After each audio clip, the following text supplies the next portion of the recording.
नावातलं सारखेपण दाखवून मतदाराची दिशाभूल करण्याचा, त्यांची फसवणूक करण्याचा जो काही रडीचा डाव खेळला जात होता त्याला आणि हा रडीचा डाव खेळणाऱ्याला सुद्धा निवडणूक आयोगाने आता व्यसन घातलेले आहे। मित्रांनो, आपल्या निवडणुकामध्ये काय काय घडतं हे तर तुम्ही स्वतः पाहत असता।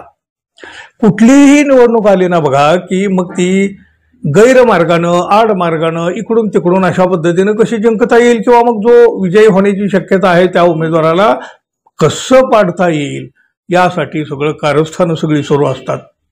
त्यातलाच एक प्रकार म्हणजे बघा, एकसारख्या नावाचे अन्य उमेदवार निवडणुकीमध्ये उभे केले जातात, म्हणजे लोकांची मतदाराची फसवणूक व्हावी एवढाच उद्देश। नावातील सारखेपणामुळे मतदारांची दिशाभूल करण्याचा हा प्रयत्न असतो आणि मग प्रमुख उमेदवाराची मतं विभागली जातात, मतदारांची सुद्धा फसवणूक होते आणि अशा दुष्ट हेतूचा मोठा फटका शरद पवारांनाही बसलेला आहे। विधानसभा निवडणुकीच्या वेळेला सांगली जिल्ह्यातल्या तासगाव कवठे महांकाळ मतदारसंघामध्ये शरद पवार यांच्या पक्षाचे उमेदवार रोहित पाटील हे निवडणूक लढवत होते। हे रोहित पाटील म्हणजे आर पाटील यांचे चिरंजीव।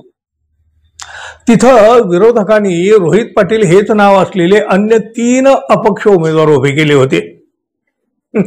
जळगाव जिल्ह्यात सुद्धा मुक्ताईनगरमध्ये रोहिणी एकनाथ खडसे या प्रमुख उमेदवार होत्या। तिथं सुद्धा बघा, रोहिणी पंडित खडसे, रोहिणी गोकुळ खडसे यांची उमेदवारी म्हणजे अपक्ष उमेदवारी त्यांची दाखल केली।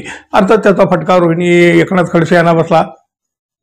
दिंडोरी लोकसभा निवडणुकीच्या वेळेस तर बघा खूप काही घडलं होतं। शरद पवार यांच्या पक्षाचे भास्कर बगरेगुरुजी निवडणूक लढवत होते। तिथं तिसरी पास असलेल्या बाबू भगरे यांनी अपक्ष उमेदवारी अर्ज दाखल केला होता आणि बघा, त्यांनी अर्ज दाखल करताना आपल्या नावासमोर सर अशी पदनाम लावलं होतं। यांना भगरे गुरुजी म्हणायचे, भगरे सर पण त्यांना म्हणायचे, यांनी सर लावलं आणि मग त्यात निवडणूक आयोगाने घातलेला गोळ। भगरे गुरुजींना तुतारी वाजवणारा माणूस हे चिन्ह मिळालं, तर तिसरी पास असलेल्या भगरे यांना तुतारी हे चिन्ह दिले गेलं। नावातल्या आणि चिन्हातल्या साधर्म्यामुळे तब्बल 1,03,000 मतं या तिसरी पास भगरे यांना मिळाली। अशा प्रकारच्या खेळ्या निवडणुकीत हमखास खेळल्या जातात हो। निवडणूक चिन्हाच्या साधर्म्याबाबत शरद पवार यांच्या पक्षाकडून निवडणूक आयोगाकडे तक्रार सुद्धा केली गेली होती हो, महत्वाची तक्रार होती, पण तरी सुद्धा निवडणूक आयोगानं कान बंद डोळे बंद नाही दखल घेतली। त्यामुळे शरद पवारांच्या पक्षाला मोठं नुकसान सहन करावं लागलं। आता तर बघा, समोर स्थानिक स्वराज्य संस्थांच्या निवडणुका आहेत आणि या वेळेला सुद्धा असंच काही घडण्याची भीती आहे, पण आता नाही।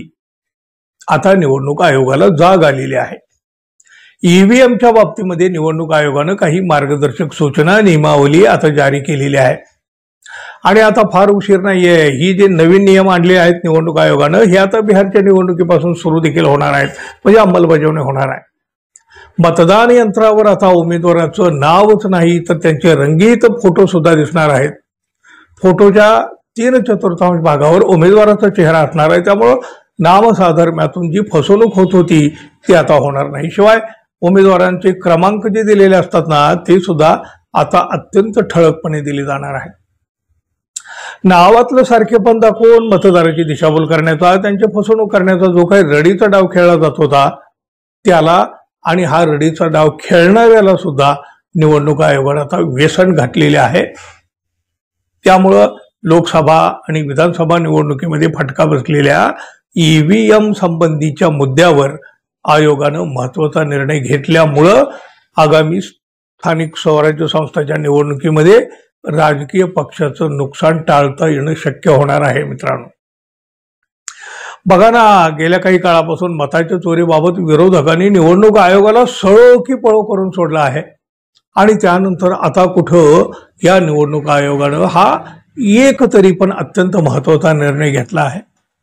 चला मित्रांनो, हे तरी काय कमी झालं, निवडणूक आयोगानं कुठेतरी विरोधकांच्या भूमिकेचाही विचार केला आपल्या लोकशाहीमध्ये, हे सुद्धा विशेष।